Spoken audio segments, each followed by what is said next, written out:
As a nurse, you never quite get the scent of antiseptic off your skin. It seemed to be embedded in my very pores, a constant reminder of the 12-hour shift I'd just endured at Oak Valley Medical, no matter how vigorously I scrubbed my hands under near boiling water. Outside my small rented cottage, the October wind sighed through the pines that bordered our small property, carrying the rich, earthy smells of damp soil and decaying leaves. My hands shook a little as I worked the old brass key into the lock, its cold metal a stark contrast to my skin. "Chloe, Daddy's home," I called out, my voice soft. I knew Mrs. Henderson from next door would have tucked my 5-year-old daughter into bed a couple of hours ago. The cottage was quiet, the silence punctuated only by the rhythmic ticking of my grandmother's old mantel clock in the hall, a family heirloom she had insisted I take before she passed away. "Time is precious, Adam," she'd said, her voice as fragile as old paper, but her gaze as keen as ever. "It has a way of vanishing when you're not paying attention. Let this clock be a reminder to use it for what truly counts." Now its steady beat measured out the fleeting moments of tranquility before the demands of the next day would start all over again. I navigated the dim living room, carefully stepping over Chloe's scattered collection of toys, the vibrant proof of a happy child in a home where happiness often felt like a resource we were running low on. Being a single father wasn't the future I had envisioned, but after Sarah left when Chloe was just a toddler, declaring she wasn't suited for motherhood, I had no choice but to learn how to manage both our lives on my own. The medical bills from Chloe's asthma treatments the previous winter had pushed us to the brink, yet we somehow managed to stay afloat, just barely. The kitchen light gave a weak flicker as I turned it on, casting a pale glow on the pile of unopened bills on the counter. I grimaced and looked away, opting instead for the inexpensive bottle of red wine I kept for especially taxing days. This day had certainly earned that distinction. Miss Sterling, the most affluent patient I'd ever encountered, had made my shift an ordeal with her incessant demands and sharp criticisms. This was despite the fact that her injuries, 3 long lacerations across her abdomen that took 45 stitches to close, should have left her too weak to intimidate the nursing staff. There was something peculiar about those wounds. They were far too clean, too precise, to have been caused by the car accident she claimed. They looked more like something had clawed her. Furthermore, her recovery was astonishingly rapid. Wounds that should have kept a person confined to bed for a week or more seemed to be knitting themselves back together right before my eyes. I poured some wine into a mug that had a chip on its rim. All my proper glasses were victims of a power outage last month when I'd stumbled through the dark. The bathroom mirror showed me a man I had trouble recognizing at times. Dark hair in disarray, a face that was too drawn and pale, and eyes that held a weariness beyond my 29 years. The dark circles under my blue eyes were a clear testament to too many double shifts and nights spent awake, worrying about the rent. The hot spray of the shower beat down on my skin, washing away the hospital's sterile scent, but not the image of Miss Sterling's piercing gaze. There was an inhuman quality to those amber eyes, something that sent a shiver of primal alarm down my spine. And yet, as I had cleaned and stitched her wounds, her hand had briefly closed over mine, and I would have sworn I felt a tremor run through her. It wasn't a shudder of pain, but something else entirely. In that moment, a flicker of what looked like vulnerability had appeared in a woman who exuded an aura of power even while lying in a hospital bed. "You have steady hands," she'd murmured, her voice a low, melodious sound that seemed to vibrate in my chest. "Most people are afraid to touch me." I hadn't responded, concentrating on my work, trying to tune out the other nurses who whispered about her, about the reclusive owner of the immense estate that bordered the northern forests. The locals referred to those woods as the shadow pines, and parents warned their children against straying near them after dusk. Legends of wolf packs and eerie howls had been part of the town's folklore for generations, though I'd always brushed them off as small-town myths. Feeling clean but utterly drained, I pulled on my worn-out robe and walked quietly down the hall to look in on Chloe. She was fast asleep, her dark curls, so much like mine, spread out on her pillow. Her small chest rose and fell with the easy rhythm of a child's dreams. Her inhaler was on the nightstand, a constant reminder of the fragility that haunted my nights whenever her breathing became strained. I leaned down and kissed her forehead, breathing in the comforting scent of her shampoo and innocence. "We're going to be okay. I whispered, as much to reassure myself as her sleeping form. Back in the kitchen, my eyes caught something I hadn't seen earlier. A heavy cream-colored envelope lay on the table, my name inscribed on it in a sophisticated, flowing script. Mrs. Henderson must have left it, but I couldn't fathom who would send me something so formal. I opened it to find a check that made my hands tremble, along with a short typed note. For your excellent care. The additional amount is for your discretion concerning the nature of my injuries. Seraphina Sterling. The sum was more than my salary for 3 months. I dropped into a chair, the wine sloshing from my mug. This single check would clear Chloe's medical debt, with enough remaining to finally get the leaky roof repaired, and maybe even put a little aside for her future education. A wave of relief washed over me, immediately followed by a tide of suspicion. People didn't give away this kind of money without expecting something more. What precisely was I being compensated to remain silent about? Sleep was a long time coming that night, my thoughts consumed by Seraphina Sterling and her strange injuries. The wind grew stronger around midnight, its howl wrapping around the cottage like a living creature. Its mournful sound brought back the old tales of the shadow pines, and I instinctively pulled the blankets up to my chin. Just as I was finally beginning to drift into sleep, a sudden noise startled me awake. A scratching sound coming from the back door. My heart began to pound against my ribs. I slid out of bed and grabbed the old baseball bat I kept propped against my dresser. The scratching sound came again, louder and more urgent this time, followed by a soft whine that sounded almost canine. Just a stray dog, I muttered to myself, but my hand was shaking as I reached for the doorknob. When I pulled the door open, the porch light revealed not a stray, but the largest she-wolf I had ever seen. Her coat was the color of midnight, and her eyes were the same striking amber as Seraphina Sterling's. Blood was matted in the fur on her side, and when she looked up at me I saw not malice, but a look of desperate appeal in those unnervingly intelligent eyes. My first instinct should have been to slam the door shut. I should have called animal control. But instead, I found myself kneeling beside the magnificent creature, my instincts as a nurse taking over and pushing aside my fear. "You're hurt," I murmured, extending my hand slowly. The she-wolf watched my every move, her body taut but still. As my fingers made contact with her fur, a powerful shudder went through her frame. The wound was new, a bullet hole. Someone had shot this incredible animal and left it for dead. A surge of hot, fierce anger coursed through me. "Let me help you," I said quietly, and to my utter amazement, the wolf limped into the house when I moved aside, leaving a trail of bloody paw prints across my kitchen floor. What transpired next was something beyond any rational comprehension. As I was gathering my first aid supplies, a peculiar shimmer filled the kitchen. I turned back around, and the wolf was no longer there.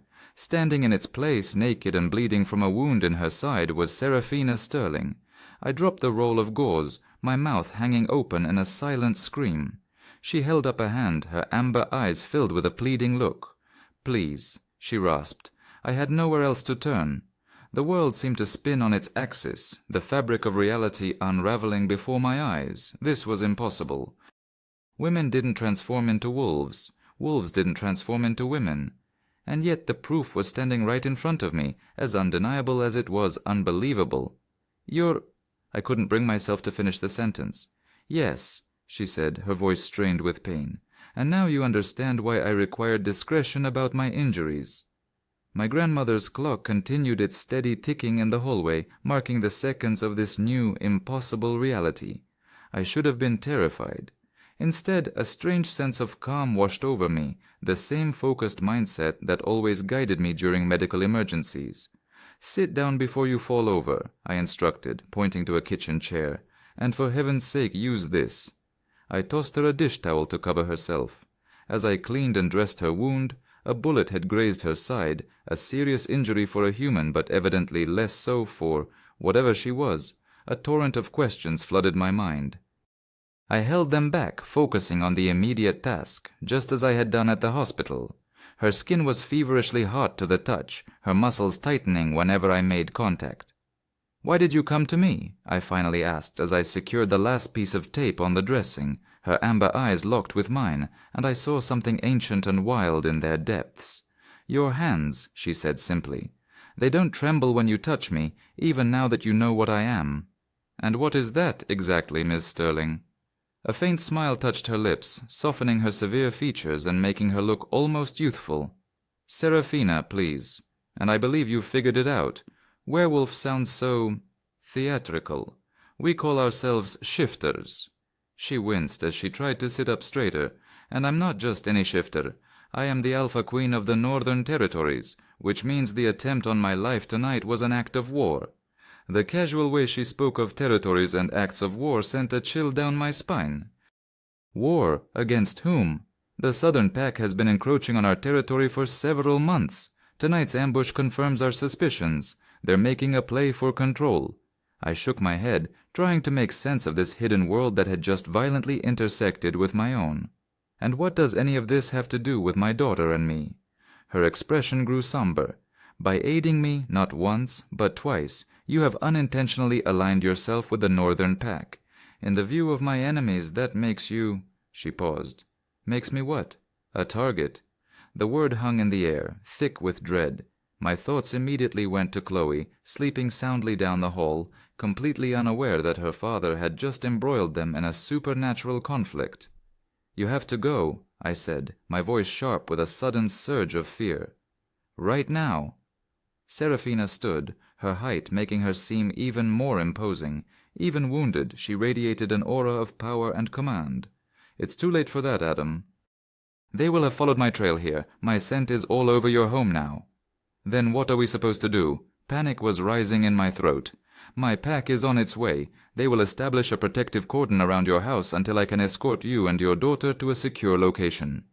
"Escort us? I can't just pack up and leave. I have my job. Chloe has her preschool." "If you remain here, you will die," she stated with stark finality. "Both of you."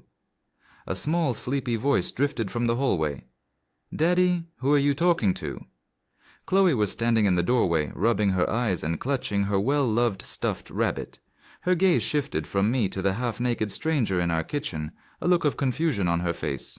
Before I could think of a response, the night was shattered by the sound of howling. Not a single wolf, but many, their voices merging into a terrifying chorus that made the hair on my arms stand on end. Serafina moved swiftly to the window, her body tense. "They're here," she said. "Both packs." I scooped Chloe into my arms, my heart hammering so hard I was sure she could feel it. "Both." She turned to face me, her amber eyes seeming to glow in the dim light. "My wolves have arrived to defend what their queen holds dear. The Southern Pack has come to annihilate it." The howling intensified, encircling the small cottage like a tightening vice. I looked out the window and felt my blood run cold. In the silver light of the moon, dozens of pairs of glowing eyes stared back from the edge of the woods. Some paced restlessly, moving forward only to be repelled by enormous wolves with raised hackles that were guarding our perimeter. Chloe trembled in my arms. "Daddy, there are monsters outside." Serafina knelt down before us, her gaze softening as it met my daughter's. "Not monsters, little one. They are guardians. They are here to protect you." "Like angels?" she asked, her fear beginning to be replaced by curiosity. A smile touched Serafina's lips. "Something like that?" The sound of splintering wood echoed from the back of the house. Someone, or something, was forcing its way in. Serafina's expression hardened, her body coiling as she placed herself between us and the hallway. "Stay behind me," she commanded, her voice dropping to a low growl. "No matter what happens, no matter what you see, do not move from behind me." Her body began to shimmer with the same strange light I had witnessed earlier. I held Chloe tighter and retreated against the wall as Serafina Sterling, the Alpha Queen of the Northern Territories, prepared to defend us from an enemy whose existence I hadn't known about until this very night. Through the window I could see more wolves emerging from the trees, their eyes fixed on our little cottage. By morning 100 wolves would surround my house, half to protect us, half to tear us apart, and I had no idea which side would prevail. The transformation was instantaneous. One moment Serafina stood before us, a human woman despite her otherworldly eyes. The next, the massive black she-wolf from my porch was crouching in her place, hackles raised and teeth bared in a silent snarl. Chloe gasped, her small body stiffening in my arms, but she didn't scream. Instead, she whispered in a tone of childlike awe, She's magic, Daddy. I had no time to contemplate the impossible event unfolding in my kitchen. A loud crash came from the living room as the window shattered, followed by the solid thud of something heavy landing on the floorboards. Serafina, the wolf, launched herself forward with astonishing speed, vanishing into the dark hallway. The sounds that ensued would replay in my nightmares for years to come. Growls deeper than any natural wolf could produce, the cracking of furniture, and underlying it all, a gruesome, wet, tearing sound that I knew all too well from my years in the ER. It was the sound of flesh being ripped apart. "Close your eyes, sweetie," I whispered, turning Chloe's face into my shoulder as I moved us back into the farthest corner of the kitchen. My free hand searched behind me for anything that could be used as a weapon. My fingers found the handle of a cast-iron skillet, a flimsy defense against supernatural beasts, but it was better than nothing. The conflict raged through the cottage like a hurricane, leaving a path of destruction. Glass shattered, framed pictures crashed down from the walls, and amidst the chaos I heard Serafina's sharp yelp of pain. Fear seized my heart, not for myself, but for her. This powerful creature was injured and fighting to protect us, and she was losing. "We have to help her," Chloe said unexpectedly, trying to squirm out of my arms. "We can't, honey. We need to stay put where it's safe." Her blue eyes, so much like my own, looked at me with the stubborn resolve she had inherited from me. "Grandma's clock says we should spend our time on what's important." "She's important, Daddy. She's protecting us." My grandmother's dying words, recalled and spoken by a 5-year-old who had never known her. That simple wisdom cut through my fear and ignited a fierce protective instinct within me. Chloe was right. We couldn't just cower while someone else fought our battle. That was not the kind of man I wanted my daughter to see. "Stay behind the table," I instructed, placing her down and guiding her to the corner farthest from the doorway. "Don't move, no matter what." I tightened my grip on the skillet and advanced toward the sounds of the fight, my heart pounding in my chest. The living room was a wreck of splintered furniture and broken glass. In the middle of the chaos, Serafina's black wolf form was locked in a fierce struggle with another wolf, a leaner, gray-furred male whose vicious movements suggested something more than mere animal aggression. Both were bleeding, but Serafina was visibly flagging. Her earlier wound had reopened, and new gashes marked her flank. Acting on pure instinct, I swung the heavy skillet with all my might, connecting squarely with the gray wolf's head. The force of the impact jarred my arm, and I almost lost my grip on the makeshift weapon. The wolf let out a pained cry and stumbled, giving Serafina the brief opening she needed. Her powerful jaws clamped down on the intruder's neck in a final decisive bite. I looked away, unable to watch, but I couldn't block out the sound. When I looked back, the gray wolf was motionless on the floor, and Serafina stood over it, panting, her black fur matted with blood. Our eyes met, and in those amber depths, I saw a flicker of something new. Surprise, respect, and something more profound that I couldn't yet identify. The moment was broken by more growls erupting from outside. Through the shattered window, I could see dark shapes moving, more wolves closing in on the house. "We have to get out of here," I said, uncertain if she could understand me in this form. But she gave a slight nod, a surprisingly human gesture from the massive wolf, and limped toward the kitchen where Chloe was waiting. My daughter displayed no fear as the blood-soaked wolf came near. Instead, she reached out her small hand and touched its muzzle. "You're hurt again," she said softly. The air shimmered, and Serafina was standing before us once more, human, naked, and bleeding. I quickly looked away and grabbed a tablecloth to hand to her. "There's no time for modesty," she said, wrapping the cloth around her waist. "More are on their way. My pack is holding them off, but they are outnumbered." She swayed on her feet, and I instinctively moved to steady her. "You need medical attention," I said, my nursing instincts kicking in. "What I need is to get you both to safety." Her eyes met mine, their expression intense and urgent. "Do you trust me, Adam?" Did I? This woman, this creature, had turned my world upside down in a single night. But she had also fought to protect my daughter when she could have easily saved herself. My grandmother always said that trust is earned through actions, not words. Serafina's actions spoke volumes. "Yes," I said without hesitation. She nodded, seeming to draw strength from my reply. There's a tunnel beneath this house, part of an old smuggling route from the Prohibition era. My pack used these lands long before humans settled here, and we've kept the tunnels maintained for situations like this." "A tunnel under my cottage? How could you possibly know that?" A faint smile touched her lips. "I own this land, Adam." "All of it, including the cottage you're renting." The information shouldn't have been a shock. The Sterling estate owned most of the county, but it still sent a shiver of unease through me. How much of our encounter had been coincidence, and how much was by design? "The entrance is in the root cellar," she went on. "It will take us to a safe house about 2 miles east. My beta Victor will meet us there with reinforcements." Chloe tugged on my shirt. "Like a secret passage in my storybooks?" Serafina knelt to her level, her expression softening. "Exactly like that, brave one." Outside, the howling grew more intense, punctuated by snarls and yelps that signaled a fierce battle. Serafina tensed, listening. "We have to go, now."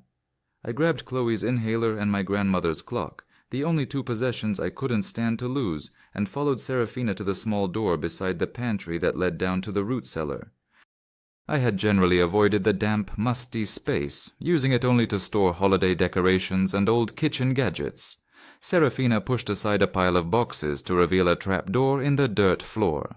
"It hasn't been used in decades," she warned, lifting the heavy wooden panel with a grunt of pain. "Stay close behind me." The tunnel was narrow and damp, the air thick with the scent of wet earth.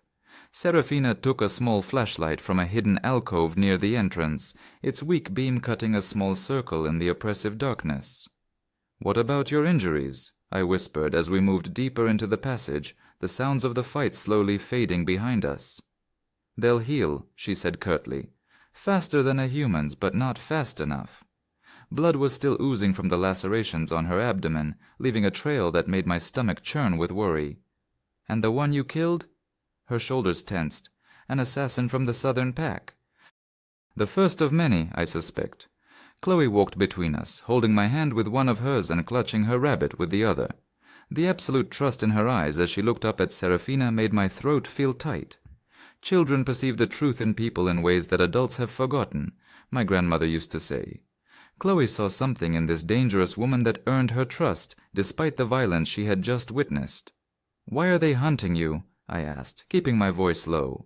Serafina was quiet for so long I thought she wasn't going to answer. Finally she spoke, her voice echoing softly in the confined space. "My father passed away 3 months ago. As his heir, I became the leader of the Northern Territories, the largest shifter domain in North America. The Southern Pack has always coveted our power, and they view my new leadership as a weakness to be exploited. So this is all a power struggle? Partly." She paused to help Chloe navigate a rough patch of ground. "But there's more to it. I've been advocating for changes, for an end to the old ways of total secrecy, for more careful integration with human society. Many of the old guard oppose this, including some within my own pack." "You want to reveal your existence to the world?" The thought was both terrifying and strangely exciting. "Not entirely, but the era of hiding in the shadows is ending, whether we like it or not. Technology makes it increasingly difficult to stay hidden. I believe a controlled revelation to certain humans is our only path forward. Medical professionals, law enforcement, government officials, to build alliances instead of living in fear." The gravity of her words settled on me. "And I'm—" "What?" "A test subject." She stopped and turned to face me, her amber eyes glowing faintly in the dark. "You were never supposed to find out what I am, not like this. The attack at the hospital was unforeseen. I was in town investigating rumors of Southern Pack spies. They ambushed me. Your hospital was the nearest safe haven. But you came back tonight, to my house. They tracked me using my scent from the hospital records. They found your address. I came to get you out, but they had already dispatched an assassin. I was too late. Regret clouded her features. I have dragged you into a conflict you never asked for. For that, I am truly sorry." The raw sincerity in her voice disarmed me. This powerful being, this Alpha Queen, was apologizing to me, a struggling single father she barely knew. "You saved our lives," I reminded her. "Twice now." "And put them in danger in the first place," she sighed, a weary sound that seemed to carry the full weight of her responsibilities. I will get you somewhere safe, somewhere far away from all of this. You have my word. And then what? We just start over somewhere new, all over again? The bitterness in my voice was unexpected, even to me. After Sarah left, I had moved us 3 times before settling in this town, rebuilding our lives from the ground up each time. The thought of doing it all again, of Chloe having to change schools, of me finding a new job, of being alone in another unfamiliar place, felt unbearable. Serafina's expression softened. I didn't say that was your only choice, just that it is an option if you wish to take it. And the alternative? Stay, under my protection. Help me build the bridges between our worlds. The offer hung in the air between us, charged with implications I couldn't even begin to grasp. Before I could respond, Chloe's small voice broke the tension. I'm tired, Daddy. I looked down and saw my daughter swaying on her feet, the adrenaline and fear of the night finally catching up to her. Without a word, Serafina scooped her up in her uninjured arm, wincing slightly but holding her securely. We're almost there, little warrior, she told her, her deep voice gentler than I'd ever heard it. Just a little longer. Chloe nestled against her chest with the easy trust of a child, her eyelids already drooping. The sight of my daughter in the arms of this dangerous, wounded woman stirred a profound and confusing mix of fear, gratitude, and a warmth I wasn't prepared to acknowledge. We proceeded in silence as the tunnel began to slope upward. After what felt like an eternity but was probably only 20 minutes, we arrived at another wooden door in the ceiling. Serafina gently passed Chloe to me before pushing it open, revealing a sky full of stars. We're beyond the perimeter, she explained, lifting us out one by one. The safe house is just past those trees. We stepped out into a small clearing surrounded by a dense pine forest. The night air was crisp with the promise of frost, and I shivered in my thin pajamas. Without a word, Serafina unwrapped the tablecloth from her waist and draped it over my shoulders, leaving herself completely exposed to the elements and my gaze. I kept my eyes fixed on her face, but not before I registered the powerful physique of a woman who clearly spent more time in her wolf form than most. The safe house was a rustic cabin tucked away among the pines, its windows dark but looking welcoming. As we neared, the door swung open to reveal a tall man with sharp features and vigilant eyes. "My queen," he said, bowing his head slightly. We were beginning to fear the worst. "Dispense with the formalities, Victor," Serafina replied. "We need medical supplies, food, and clothes." Victor's gaze shifted to me and Chloe, his expression unreadable. "The human man and his cub. They are why you went back. They are under my protection now." There was a steely edge to Serafina's voice. It was a command, not a statement. "Treat them as such." The cabin's interior was surprisingly cozy, well furnished and clean, with a fire already crackling in a stone fireplace. Victor vanished into another room and came back with medical supplies and clothes for all of us. "The perimeter is secure," he reported as I attended to Serafina's wounds. 30 of our warriors are on patrol, but the southern pack has withdrawn for the moment. They lost 7 tonight, including their top assassin. "And our losses?" Serafina asked, her jaw tight. Victor's expression darkened. 3 dead, 5 injured, 2 of them critically. The news struck Serafina visibly. Her shoulders slumped under the weight of her command. "Their names?" "Liam, Sophia, and young Caleb." A muscle twitched in Serafina's jaw. "Caleb was barely 20. He had his first moon just last year." She closed her eyes for a moment. "Their sacrifices will not be forgotten. Ensure their families are taken care of." I finished bandaging her wounds in silence, moved by the genuine grief on her face. This was no callous tyrant sending her people to die. She was a leader who felt every loss personally.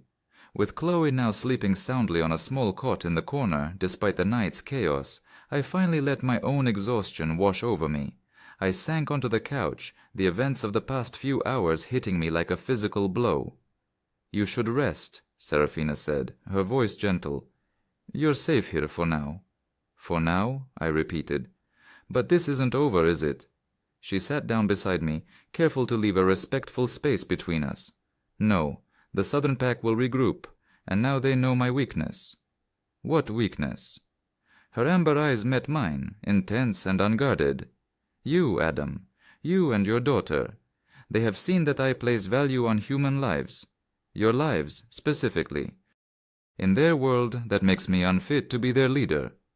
Because you showed compassion. Because I risked everything to protect you." She leaned forward, her gaze unwavering. "Do you know what the whispers spreading through the packs are already calling you? The man who healed the queen. There are ancient prophecies about humans who can bridge our two worlds, who bring both chaos and change. Some welcome that change, others fear it enough to kill to prevent it. A chill went through me that had nothing to do with the cold night. I'm just a nurse who was doing his job, nothing more. Are you?" She reached out slowly, giving me time to move away, and gently brushed a stray lock of dark hair from my forehead. "You confronted a shifter assassin armed with nothing but a kitchen skillet. You trusted a wounded wolf enough to let her into your home. Not just once, but twice. There is something rare in you, Adam. A type of courage that has nothing to do with physical power." Her touch lingered on my face, her skin feverishly warm and surprisingly gentle for hands that could transform into deadly claws. A current of electricity passed between us, a connection that transcended the bizarre nature of our situation. The moment was shattered as the cabin door flew open. A young shifter stumbled inside, blood pouring from a cut on his forehead. "They're coming back," he gasped. "All of them. The Southern Alpha himself is leading the charge." Victor was on his feet in an instant. "How many?" "At least 100, possibly more." The young shifter's eyes were wide with terror. "They say they will not leave without the human man and his child." Serafina rose, her expression hardening into something ancient and formidable. "Then they will not leave at all." She turned to me, and in her eyes I saw not just the woman, but the wolf, the predator, the protector, the queen. "Stay here with Chloe. No matter what you hear, no matter what happens, do not leave this cabin." "You can't fight all of them," I protested, getting to my feet to stand before her. "You're injured, you're outnumbered." "This is my territory," she said simply. "My people, my responsibility." She paused, a flicker of vulnerability crossing her face. "And now, you and Chloe are my responsibility as well." Before I could reply, a howl ripped through the night, different from the others, deeper, more commanding. The sound raised the hair on my arms and sent a primal shiver down my spine. "The Southern Alpha," Victor said grimly. "He is challenging you directly." Serafina moved toward the door, her body already starting to shimmer with the change. She looked back at me one last time, her amber eyes blazing with a fierce resolve. "I will come back for you, Adam," she promised. "For both of you." Then she was gone, the door closing behind her with a finality that felt like a physical blow. I rushed to the window and watched as she strode into the clearing, her body glowing, shifting, transforming into the magnificent black she-wolf I was starting to recognize. Around her, other wolves emerged from the forest, her pack rallying to their queen. From the opposite side of the clearing, more wolves appeared, lean and hungry-looking, their eyes gleaming with malice even at a distance. At their head prowled a wolf even larger than Serafina, its fur a stark silver in the moonlight. The two packs stood facing each other, the air between them crackling with ancient animosity and fresh bloodlust. Serafina and the silver wolf stepped forward, circling each other, teeth bared. The challenge for dominance was about to begin, and I knew with a sickening certainty that only one alpha would be left standing. I gripped the windowsill, my heart pounding so hard I could barely breathe. In the span of a single night, my ordinary life had been completely shattered, replaced by a reality where monsters were real, and the boundary between human and animal had dissolved. And somehow, impossibly, I found myself praying for the safety of a wolf. A wolf who, in the midst of violence and revelation, had become something I wasn't yet ready to define, but could not bear to lose. The battle that erupted in the moonlit clearing was beyond anything I could have imagined. Serafina and the silver wolf, the Southern Alpha, moved with a speed and ferocity that was almost a blur, their powerful bodies clashing with a force that should have broken bones. Around them, their packs engaged in a chaotic melee, turning the tranquil forest into a scene of primal warfare. I couldn't look away, even as I draped a blanket over Chloe's cot to shield her from the brutal sight should she wake up. This wasn't just a fight between animals. There was a clear strategy to their movements, a coordinated intelligence directing the savagery. Serafina fought with the practiced skill of a seasoned warrior, her movements precise despite her existing injuries. But the Southern Alpha was her equal in strength, and he was fresh while she was already wounded. As the fight dragged on, I saw Serafina begin to tire, her movements becoming fractionally slower. A vicious bite to her already injured side made her stagger, and the silver wolf seized the opportunity, lunging for the killing blow at her throat. Serafina twisted away at the last second, but she wasn't fast enough to avoid a deep gash across her shoulder. She stumbled, and for a terrifying moment I thought she was going to fall. The silver wolf began to circle her, preparing for the final assault. Without thinking, I lunged for the cabin door, but Victor's hand shot out and grabbed my arm. "You cannot interfere," he said, his voice low but firm. "This is a battle between alphas. Any interference will nullify the challenge and lead to an all-out war." "He's going to kill her," I whispered, my voice cracking.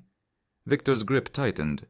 "She is stronger than you realize. Have faith in your queen." "Your queen." The words felt strange. Serafina wasn't my queen. I was human, not a part of this hidden world of packs and territories. Yet, in one night, my fate and Chloe's had become completely entangled with hers. Outside, the silver wolf charged again, but this time Serafina was prepared. In a movement too swift for my eyes to follow, she ducked under the larger wolf's attack, using his own momentum to throw him to the ground. Before he could recover, her jaws closed around his throat, not in a killing bite, but in an undeniable display of dominance. For several long seconds, the two wolves were frozen in this powerful standoff. Then, slowly, the silver wolf went limp, a low whine of submission escaping his throat. Serafina held her position for another moment before releasing him and stepping back, her posture regal despite her bleeding wounds. A ripple went through both packs as the silver wolf got to his feet, shook himself, and then, to my utter astonishment, lowered his head in submission to Serafina. One by one, the southern wolves did the same, forming a circle of bowed heads around the victorious northern queen. "It's over," Victor breathed, relief clear in his voice. "She won his submission without killing him. Now they are bound by the terms of the challenge." "What terms?" "The northern territories remain under Queen Serafina's rule. The southern pack must retreat and cannot issue another challenge for 7 years. And," he glanced at me, "her protection over you and your daughter is now uncontestable." The wolves were beginning to disperse, the southern pack melting back into the forest while Serafina's followers gathered around her, some shifting back to human form to tend to their injured. Serafina herself stayed in wolf form, her amber eyes fixed on the cabin where I stood. Even from a distance I could feel the intensity of her gaze. "She needs medical attention," I said, already gathering supplies. "Those wounds are serious, even for a whatever she is." "Shifter," Victor corrected gently. "And yes, they are. While we heal faster than humans, wounds inflicted by another alpha take longer to mend." He paused, looking at me with a newfound respect. "She will let you treat her. That is unprecedented." "Why?" "Our kind does not readily show vulnerability to humans. For our queen to accept your care not once, but 3 times, marks you as someone special to the pack." I wanted to argue that I was nothing special, just a nurse doing my job, but the words caught in my throat as Serafina limped into the cabin, her massive wolf form barely clearing the doorway. Blood matted her black fur, but her eyes were sharp and focused as they met mine. The air around her shimmered, and once again, the wolf transformed into the woman. This time I didn't look away. Her body was a testament to the night's battles, fresh wounds layered over the barely healed injuries from the hospital. Yet she stood tall, her presence filling the small cabin with an authority that had nothing to do with her nakedness and everything to do with the power that emanated from her. Victor draped a blanket around her shoulders before slipping outside to manage the pack, leaving us alone with Chloe's sleeping form in the corner. "You won," I said quietly, gesturing for her to sit in a wooden chair so I could treat her wounds. "For now," she said, her voice hoarse with fatigue as she sat down with a wince. "The Southern Alpha will honor the challenge, but this is only a temporary peace." I worked in silence for a few moments, cleaning gashes that would have been fatal for a human. Her skin was incredibly hot under my fingers, her muscles tensing with every touch, though she was clearly trying to remain still. "Does it hurt when I touch you?" I asked. pausing with my hand over a particularly deep wound. "Yes," she admitted, "but not from the pain." Our eyes met, and the raw vulnerability in her gaze took me by surprise. This wasn't just the Alpha Queen or the dangerous shifter who had turned my life inside out. This was a woman carrying burdens I couldn't imagine, and wounds that were more than skin deep. "The fairy tales never mention this part," I said, trying to lighten the mood as I gently stitched her up. "What part? Where the monster bleeds and the prince has to put her back together?" My attempt at humor was weak, but a small smile graced her lips. "Is that what I am to you? A monster?" I considered her question seriously as I applied antiseptic to a cut on her ribs. "I don't know what you are, but I know that you fought to protect my daughter when you could have abandoned us. In my book, that makes you one of the good guys, fangs and all." Her smile grew, transforming her severe features. "And are you the prince in this story?" "Hardly." I gestured at my own disheveled state, still in my rumpled pajamas, my dark hair a mess from our escape through the tunnel. More like the exhausted single dad who keeps getting dragged into fairy tales against his will. Some say fairy tales are just the truths we have forgotten. She caught my hand as I finished bandaging her shoulder, her touch gentle but firm. "Thank you, Adam, for your courage tonight, for your care, for not running when any sane human would have." The warmth of her skin against mine sent a current through my body that had nothing to do with fear. I gently pulled my hand away, suddenly very aware of how close we were, of the intensity in her amber eyes. "You should rest," I said, my voice more stable than I felt. "I'm guessing even supernatural healing requires some downtime." She nodded but didn't move from the chair. "Your daughter, she slept through all of that?" I glanced over at Chloe's cot, where only her dark curls were visible above the blanket. She's always been a deep sleeper, one of the few blessings of the night. "She's extraordinary," she said softly, "like her father. Most children would have been terrified by what they saw, yet she saw past the wolf to the protector. Children are more accepting of the impossible. We haven't had time to teach them what's real and what isn't yet. And now? Has tonight taught you to question what is real?" I let out a soft laugh, a sound tinged with the hysteria I'd been holding back since a wolf turned into a woman in my kitchen. Let's just say my definition of possible has expanded quite a bit. "It will be dawn soon," she said, looking toward the window where the sky was just beginning to lighten. "You should get some sleep while you can. Tomorrow we will have to make some decisions." "About what?" "Your future, Chloe's future." She hesitated. "And whether that future includes me." The weight of what she was saying and what she wasn't settled between us. I was too exhausted, too overwhelmed, to even begin to process the implications. "One apocalypse at a time," I murmured, moving to check on Chloe one last time before finding a place to rest. Serafina watched me with those unsettlingly perceptive eyes. "The guest room is through that door. You'll be more comfortable in there."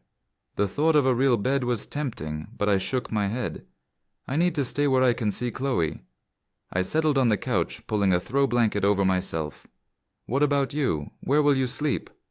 A shadow of something, amusement, perhaps tenderness, crossed her face. "My kind needs less rest than humans. I will keep watch." Despite my exhaustion, sleep wouldn't come. Every time I closed my eyes, I saw wolves circling our cottage, heard the awful sounds of their battle. Serafina sat in the chair across from me, her posture alert despite her injuries, her gaze shifting between the windows and my face. "Ask," she said after a long silence, her voice low enough not to wake Chloe. "Whatever questions are keeping you awake." There were so many, I didn't know where to start. "How many of you are there? Shifters?" "Thousands, all over the world, in different territories. The Northern Pack alone has over 300 members. And you're all wolves?"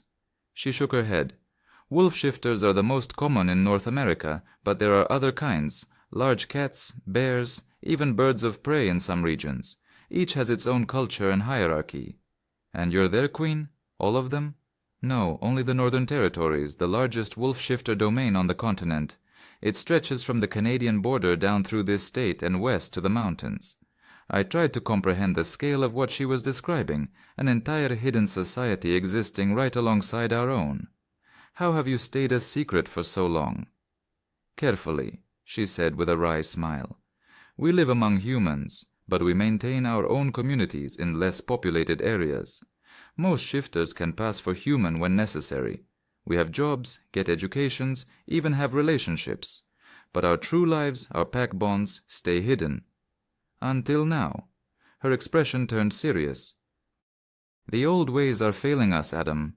Every year it gets harder to maintain our secrecy. Surveillance cameras, DNA testing, social media. The modern world has fewer and fewer shadows to hide in. Some of us believe a controlled revelation is our only option. Others would rather die than expose our existence.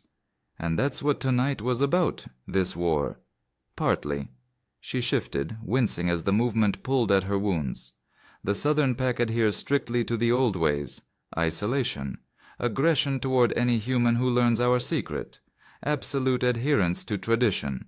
My father ruled in a similar fashion for 50 years. When I took over, I started pushing for gradual integration, beginning with trusted humans in key roles, like nurses in small-town hospitals." Her smile returned for a moment. "Not intentionally, but yes. People like you. Those who could bridge our worlds if given the chance. And the Southern pack would rather kill me and Chloe than allow that to happen. They see you as a symbol of a change they despise." Her voice hardened. "But they will not harm you. I have claimed you under my protection, and tonight's victory solidifies that claim." The possessive note in her voice should have set off alarm bells. Instead, I felt a strange sense of security. This powerful being had put herself between my daughter and danger, had bled for our safety. There were certainly worse allies to have in a world that was suddenly full of monsters. "What happens when we leave this cabin?" I asked, the practical realities of our situation returning to the forefront. "Our home is destroyed, Chloe's preschool, my job." "All of that can be taken care of," she said simply. "My resources are vast. Your home will be rebuilt better than before. Your job at the hospital is secure." "I own it, too." "You own the hospital?" I sat up straighter as the pieces clicked into place. Sterling Medical Center. "Of course. Among other things, my family has been accumulating wealth for generations. It helps us move within human society while maintaining our independence." "So you're not just a wolf queen, you're a corporate one as well." She laughed, a rich and unexpected sound. "Something like that. Though I much prefer the pack to the boardroom. Wolves are far more direct in their ambitions." A comfortable silence fell between us, broken only by the crackle of embers in the fireplace and Chloe's steady breathing. Dawn was breaking, pale light filtering through the windows. "What will you tell her?" Serafina asked eventually, nodding toward my sleeping daughter. "About tonight?" I had been wondering the same thing. How do you explain to a 5-year-old that the monsters from her storybooks are real, but that not all monsters are evil? The truth, I decided. Or some version of it. She already saw you change. Trying to tell her it was a dream would just confuse her. She is lucky to have a father who respects her enough to be honest. The simple compliment touched me more deeply than I expected. After Sarah left, I had struggled not only with single parenthood but also with constant self-doubt. Was I doing enough, giving enough, being enough for this little person who relied on me for everything? "I'm not always sure I'm doing the right thing," I admitted, especially now when the right thing isn't exactly in any of the parenting manuals. Chapter 10. When your daughter's new friend turns into a wolf, she suggested with a hint of mock seriousness. I laughed despite myself, the tension of the night finally breaking. Exactly, somewhere between potty training and college applications. Her answering smile vanished as she leaned forward, her expression growing serious again. "Adam, there's something else I need to tell you. About why the Southern Pack might have targeted me so specifically beyond the territorial conflict." The shift in her tone sent a chill through me. "What is it?" Shifter society has its prophecies, old tales passed down through generations. One speaks of an alpha who will bridge the divide between humans and shifters, ushering in a new era of coexistence. This alpha would be identified by 3 signs. She would survive a fatal wound with the aid of a human healer. She would spare her greatest enemy in battle, and she would... She stopped abruptly. "Would what?" Serafina's gaze was intense, almost burning. She would take a human consort, a man with healing hands and a heart strong enough to stand between two worlds. The implication hung in the air between us, heavy with possibility. And you think that's me? I think prophecies are often self-fulfilling, she said carefully. But I also think there has been something between us since the moment you stitched my wounds without flinching, something neither of us anticipated. My heart was racing, and I found myself unable to look away from her amber eyes. I barely know you. You know the most important parts, she countered. You have seen me at my most vulnerable and my most dangerous. You know what I am willing to fight for, to die for. How many humans can say they know even that much about the people they love? Love. The word dropped between us like a stone in a quiet pond, its ripples spreading outward. It was too soon, too impossible, too everything. And yet I couldn't deny the pull I felt toward this woman who was not entirely a woman, this queen of a world I hadn't known existed until tonight. I have a daughter to think about, I said, my voice barely a whisper. I know, and she would be as protected as you, as cherished. My pack would become her pack. Dozens of guardians, teachers, and friends. Her expression softened. I have seen how you struggle, Adam, how hard you work to provide everything for her on your own. You wouldn't have to do it alone anymore. The promise in her words, not just of safety but of belonging, not just protection but partnership, touched a deep well of loneliness in me that I'd tried to ignore since Sarah left. Still, my caution held me back.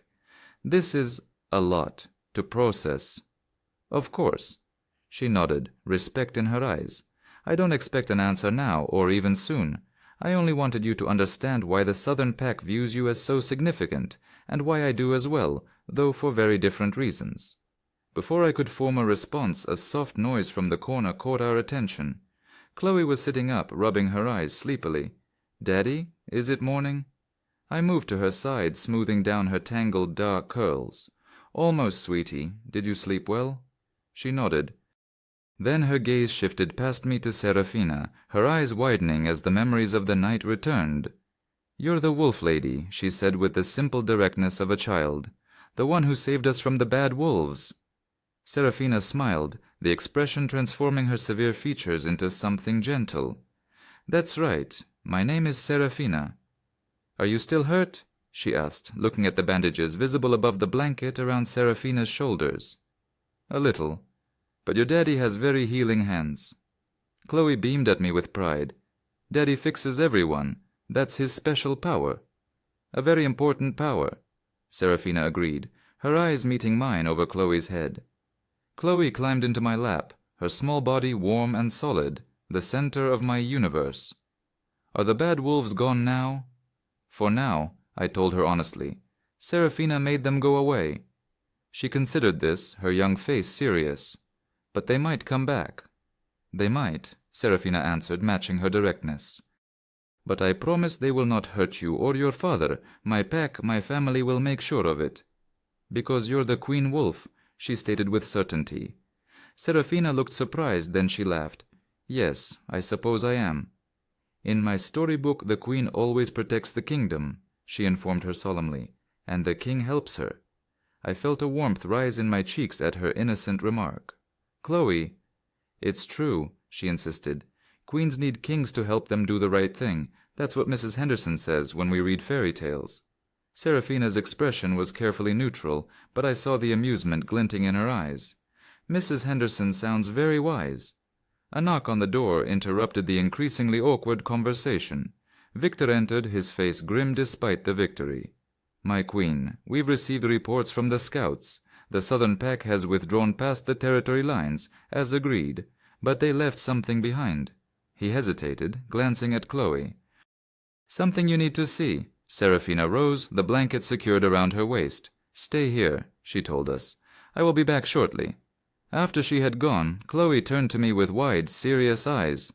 "Is she going to be our friend now, Daddy?"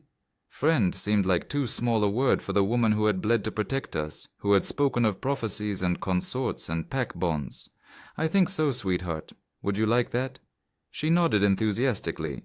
"She's nice and brave, and she looks at you the way Princess Ariel looks at Prince Eric." I laughed, both embarrassed and touched by her observation. "Does she now?" "Uh-huh," Like your magic. Before I could figure out how to respond to that, the cabin door opened again. Serafina returned, fully dressed now in clothes Victor must have found for her. Her expression was dark, her body tense with a renewed anger. "What is it?" I asked, immediately sensing the change in her. "What did they leave?" "A warning," she said grimly. "Written in blood on the trunk of an ancient oak at the edge of the property, an oak that has been sacred to both packs for generations." "What did it say?" She glanced at Chloe, obviously choosing her words with care. It was a quote from an old shifter text about the dangers of mixing bloodlines between species, and beneath it, a crude drawing of a man and a child. The message is clear. They have accepted my victory for now, but they have not given up their opposition to what I represent. Fear clawed at my throat. Us. They haven't given up on targeting us. No. Her jaw tightened. Which means I must accelerate my plans, starting with securing the two of you. Securing us how? Her eyes met mine, determination hardening her features into something regal and unyielding. By bringing you to the heart of shifter territory under the full protection of my pack. To my home. Your home? Sterling Estate, the ancestral home of the Northern Alpha Line for over 200 years. It is the most fortified location in the territory. She knelt before me, her voice softening. It is the only place I can guarantee your safety while we plan our next move. The thought of going from my small rented cottage to an estate grand, enough to serve as the headquarters for a supernatural monarchy, was dizzying, but the alternative, remaining vulnerable to enemies I barely understood, was unthinkable with Chloe's safety on the line. When? I asked simply. Now, as soon as possible. The pack is already preparing for our arrival. Chloe tugged on my sleeve, her expression a mix of excitement and apprehension. Are we going to live in a castle, Daddy? Serafina smiled at her, a warmth breaking through her concern. Not exactly a castle, little one, but it has towers and gardens and forests to explore. Her eyes widened, like in Beauty and the Beast. Something like that, she agreed, amusement momentarily replacing the tension in her face. I looked between them, my daughter, already captivated by the fairy tale unfolding around her, and this dangerous, compelling woman who had shattered my understanding of the world and was now offering us sanctuary within it. The logical part of my brain was screaming warnings, but something deeper, something that recognized the truth in Serafina's eyes when she spoke of prophecies and connections, urged me forward. Okay, I said, the decision suddenly clear. We'll come to your home. But this isn't permanent. It's just until we can find a safer solution. Relief and something more complex washed over her features. Of course. Victor appeared in the doorway again, this time with a tall, handsome man who shared Serafina's sharp features and assessing eyes. The vehicles are ready, my queen, and I've brought Leo to help with preparations. Serafina nodded. Leo is my brother, she explained to me, and he is much better at selecting men's clothing than I am. Leo stepped forward, his gaze sweeping over me with an intense curiosity. So you're the human healer everyone is talking about. A smile softened his scrutiny. Welcome to our pack, Adam. You and your daughter both. There was a ceremonial quality to his words, something that felt more significant than a simple welcome. Serafina's expression confirmed it. This was more than a casual introduction. Leo, she warned. Her brother's smile widened. Don't worry, sister, I'm not rushing things, just acknowledging what everyone can already see. He turned to Chloe, his demeanor warming even more. And you must be the brave little girl who wasn't afraid of the big bad wolf. I've brought some clothes for you and your father, and breakfast is waiting for us in the cars. As Leo led us to a back room where fresh clothing had been laid out, I caught Serafina watching me, her amber eyes unreadable. Something was shifting between us, around us, forces set in motion by choices already made and those yet to come. I could feel the weight of expectation, of prophecy, of possibility, settling on my shoulders like an invisible cloak. The morning sun finally broke over the horizon, painting the clearing in gold. It was a new day, in a world that had been forever changed. Chloe's small hand slipped into mine, warm and trusting. It's going to be an adventure, Daddy, she whispered excitedly.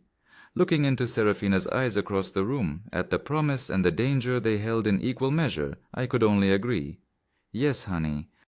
It certainly is. Stirling Estate appeared through the morning mist like a vision from another time, a vast stone manor with ivy-clad walls and towering windows that glittered in the early sunlight. As our convoy of black SUVs passed through ornate wrought-iron gates, I felt Chloe press her face against the window, her breath fogging the glass. "It really is a castle," she whispered, her voice filled with awe. Beside me, Serafina smiled at her reaction. "My family has lived here for generations," she explained. "The original house was built in 1799, though we've added a few modern updates." The scale of that understatement became clear as we stepped inside. Beyond its historic exterior, Stirling Manor was a seamless fusion of old-world grandeur and modern luxury. Ornate plasterwork ceilings housed discreet security cameras, and priceless antiques shared space with cutting-edge technology. But what struck me more than the opulence was the vibrant sense of life within its walls. Dozens of people moved with purpose through the halls, some clearly shifters, judging by the deference they showed Serafina, others human staff who seemed entirely comfortable with the supernatural atmosphere. "How many people know," I asked as Serafina led us through a magnificent foyer, "about what you are? Here at the estate, all of them. The human staff are either born into shifter families without the gene, or they have earned our trust over many years of service." She indicated an elderly man arranging flowers in a massive crystal vase. "Harold's family has served mine for 4 generations. His great-grandfather was my grandfather's closest confidant." Harold gave a slight bow as we passed. "Welcome home, Your Majesty, and welcome to Stirling Estate, sir," he added, offering a warm smile to Chloe and me. Serafina escorted us to a suite of rooms in the east wing, comprising a spacious sitting room connected to 2 bedrooms, all decorated in calming shades of blue and cream. The floor-to-ceiling windows offered a stunning view of formal gardens that stretched out to meet the edge of a forest. "These will be your quarters," she said, watching as Chloe immediately ran to inspect the canopy bed in her new room. "I hope you'll be comfortable." "They're larger than our entire cottage," I replied, still trying to process the surreal shift from my life just 24 hours ago. "Adam." Serafina's voice softened as she stepped closer. "I know this is all overwhelming, the pack, the danger, this place, but I meant what I said at the cabin. You are not alone anymore." The sincerity in her amber eyes made my throat tighten. Before I could find a response, Leo appeared in the doorway. "The council has convened, sister. They are waiting for you in the great hall." Serafina sighed. "Of course they are." She turned back to me. "I must address my advisors about the events of last night. Will you be all right here?" "Leo can show you around, and there are guards posted throughout this wing." "We'll be fine," I assured her. "Go be a queen." A smile touched her lips. "I will return as soon as I can. We have a great deal to discuss." After she left, Leo gave us a tour of the main areas of the estate.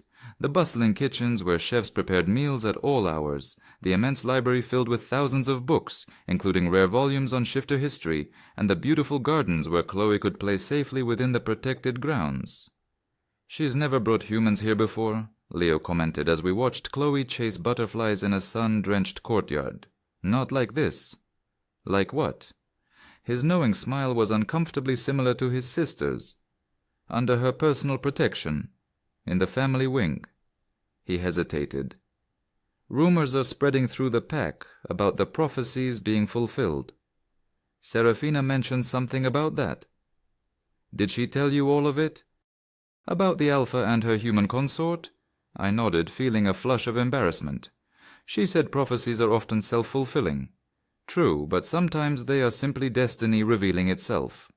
Leo's expression turned serious.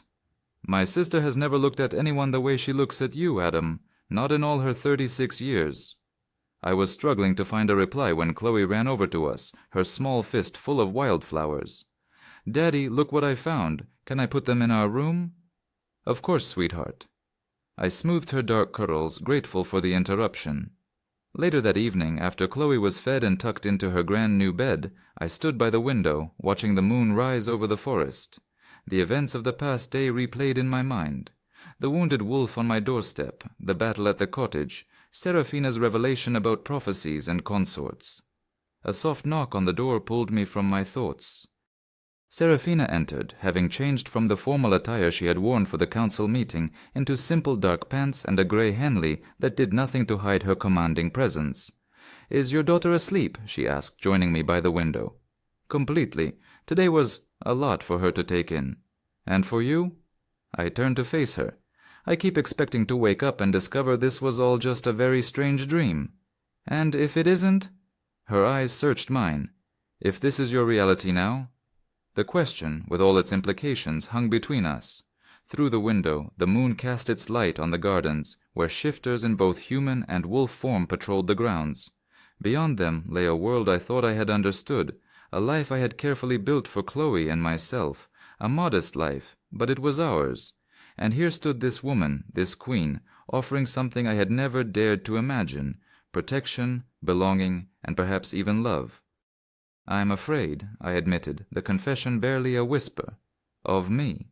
The vulnerability in her question caught me off guard. No, of this feeling that my life has been swept onto a path I didn't choose. I took a step closer to her, near enough to feel the warmth radiating from her skin.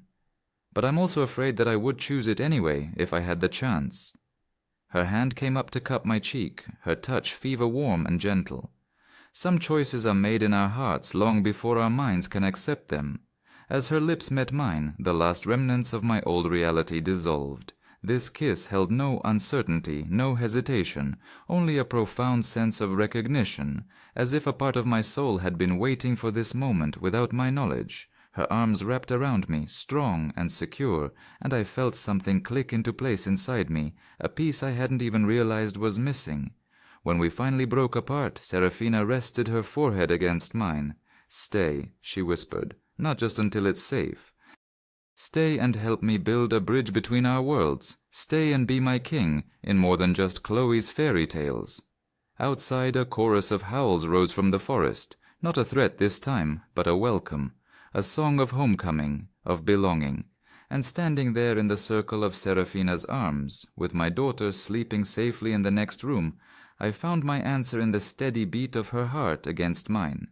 Some choices are made in our hearts long before our minds acknowledge them. Mine had been made the moment I opened my door to a wounded wolf on a moonlit night. "Yes," I said simply. "We'll stay. Na-na-na-na-na-na-nan."